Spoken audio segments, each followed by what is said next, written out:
저는 힘내라 병원에 저번 주 월요일부터 일하게 된 유재혁이라고 합니다.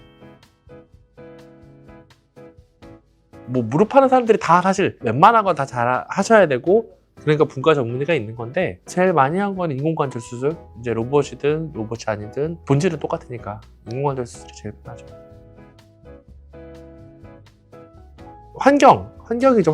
환경이 일단 제일 중요하고, 무릎을 저 혼자만 하는 게 아니니까 다른 이제 타 의료진들 토론도 할 수 있고 고민을 같이 공유할 수도 있고, 그런 건 굉장히 좋은 거죠. 관절센터에 저하고도 2명 더 계시잖아요. 엄청난 대부분 메리트죠.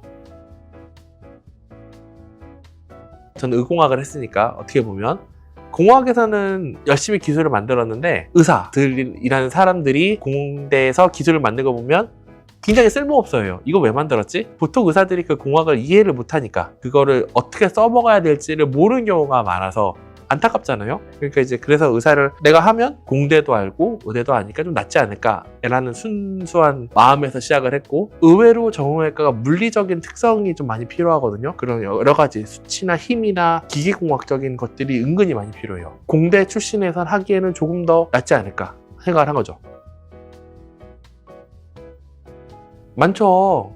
당연히 많죠. 기억에 남는 환자 외상도 있고 많은데, 외상으로 다치지 않아도 관절염이나 이런 게 너무 고생을 많이 하시면 오자다리가 굉장히 많이 휘시는 분들도 있어요. 보통 일자다리에서 뭐 약간 오자다리인 정도가 정상인데, 그분이 30도가 휘어 있으니까 보통 이렇게 되는 거거든요. 한 영상에 그 무릎이 다 안 당겨요. 너무 휘어 있어서. 인공관절 수술할 수밖에 없었고, 참다 오신 거니까 관절은 다 닳아서 없어졌고, 그래서 이제 인공관절 수술을 한 케이스인데, 하고 나선 진짜 똑발라졌어요. 똑발라지고 걸으시죠. 잘 걸으시죠. 수술이 어렵죠. 남들보다 한 2~3배 걸리거든요. 신경도 많이 써야 되고. 그런데 잘 걸으면 저도 감사하죠. 환자분들도 감사해 하시지만 저도 환자분들한테 솔직하게 감사하다고 말씀드려요. 그거는 제가 더 감사한 일이죠.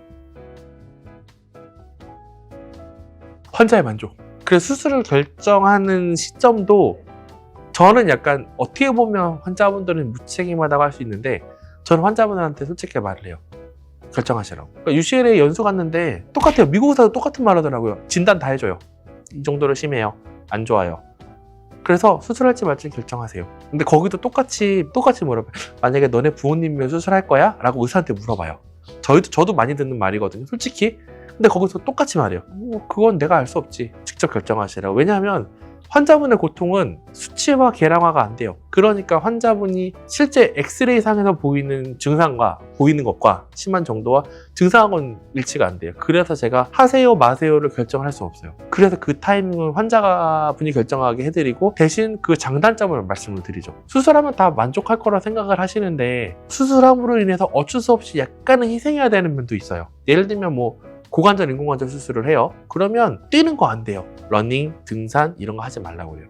그러면 당신들의 환자들의 삶에서 그건 포기해야 되는 부분인 거예요. 그거 얘기를 안 하고 안 좋으니까 수술합시다. 이러면 환자가 만약에 등산 너무 좋아하시는 분이야. 아파도 등산해야 된대. 그런 분들한테 그 인공관절 수술하면 환자분은 나중에 만족할까요? 그걸 모르고 수술하면? 그런 거가 제일 중요하죠. 수술할 때 수술 전이 더 중요하다고 생각해요. 환자분이 내가 이걸 함으로 인해 얻는 것과 잃는 것을 확실하게 알아야 되고, 그거를 환자 본인이 누가 강요한 게 아니라 당신이 선택하셔야 돼요. 그 다음에 수술 기술적인 거는 그 다음 문제예요. 그게 자기가 납득이 돼야 수술하고 나서 재활도 잘 따라오시거든요. 저는 그렇게 생각해요. 기술적인 거는 제가 해야 될 문제예요. 그거 만약에 기술적인 거를 물어보신다고 하면 교과서적인 답이에요. 다 정렬이 잘 돼 있어야 되고, 예뻤으면 좋겠고, 흉터가 가능한 한 적었으면 좋겠어요. 근데 그 흉터가 가능한 한 적은 게 환자의 만족도를 해친다. 그럼 전 흉터 더 내고 말아요. 제가 욕먹어도 돼요. 그거는. 저는 일단 F가 아니에요. 극T거든요. 공돌이기 때문에 극T예요. 환자분들한테 T처럼 얘기를 해요. 솔직히 말하면. 근데 그걸 T를 F처럼 얘기하는 게 점점 생기는 것 같아요. 진료를 많이 보다 보니까. 똑같은 말이라도 예를 들면 일을 많이 하니까 아프죠. 는 T인적인 거고, F는 약간 어머니 시장에서 아니면 그 직업이 이러시니까 일을 많이 쓸 수밖에 없고 손을 많이 할 수밖에 없고 그러니까 아프실 수밖에 없죠. 약간 똑같은 말이에요. 사실 요약은 똑같아요. 근데 하나는 T처럼 보이고 하나는 F처럼 보여요. 저는 T인데 의사니까 T처럼 얘기를 하는 게 제 일이에요. 근데 환자분들은 그 T처럼 말하는 거 싫어하시니 포장을 잘해서 F처럼 느끼게 하려고 노력은 하죠. 실제로는 아니실 수 있지만 환자분들은. 그런 차이는 있어요.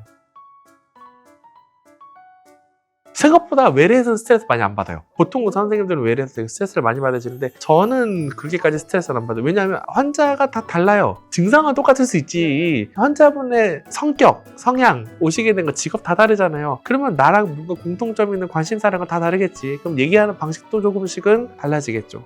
그러니까 그 재미가 있어요. 약간 잡담하는 느낌? 근데 반대로 그런 극한의 스트레스에 있는 사람들인 거예요, 의사들은. 내가 하나 잘못하면 환자가 죽는데, 근데 이 애가 그걸 실수를 했어요. 죽을 뻔했어요. 그러면 거기서 성인 군자처럼, 아이야, 너가 잘못해서 환자가 죽을 뻔했어. 다행히도 내가 빨리 처치했지만 다음번엔 그러지 마라고 하시는 사람 있어요? 원장님도 화를 내신 적 있으신가요? 당연히 왜 왔네요? 자기가 자기 일을 못했을 때. 아주 단순하죠. 자기가 해야 될 일을 자기가 못했을 때. 많은 걸 바라진 않는데 기본적인 건 해야죠. 그게 안 되면 진짜 짜증나죠. 반대로 저한테도 똑같아요. 제가 해야 되고 체크해야 될 걸 못해서 환자가 잘 안 됐다. 그러면 엄청 괴롭죠. 그 스트레스는 있죠. 외래보다 그게 더 스트레스일걸요? 그냥 하소연 및 정말 내가 원하는 증상을 좀 충분한 시간을 가지고 들어주고 편하게 그냥 옆집 그냥 아저씨나 아니면 옆집 그냥 무슨 뭐 청년 같은 느낌으로 얘기해보고 상담을 하기 원하신다라면 저한테 오시면 충분히 들어드리고 최대한 제가 아는 범위 한해서 진단을 해드릴게요. 그거는 제가 할 수 있는 장점인 것 같아요. 다른 원장님들도 다 잘하시지만 저는 아직 뭐 조금 더 시간이 많아서 그런 여력은 되는 것 같아요. 저도 그럴 생각이 있고요. 그럴 것 같습니다.